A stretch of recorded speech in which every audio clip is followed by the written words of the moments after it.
దేవదూత ముందే వచ్చి చెప్పింది, దయాప్రాప్తురాలా నీకు శుభము, నీవు దేవుని దయను పొందవు, నువ్వు దేవుని కృపను పొందవు. నువ్వెవరి కొరకైతే ఎదురు చూస్తున్నావో, ఏ మెస్సయ్య నీ గర్భాన్ని జన్మించాలని ఆయన కొరకు ఎదురు చూస్తున్నావో, ఆయన నీ గర్భాన పడ్డారు, నీ గర్భానికి వచ్చారు.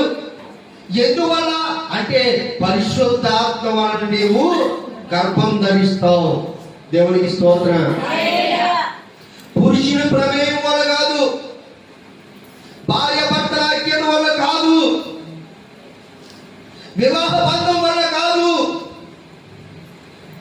వారిద్దరూ యాగ శరీరం అవుతురు అన్నట్లుగా కాదు. దేవుడే నిన్ను దర్శించాడు.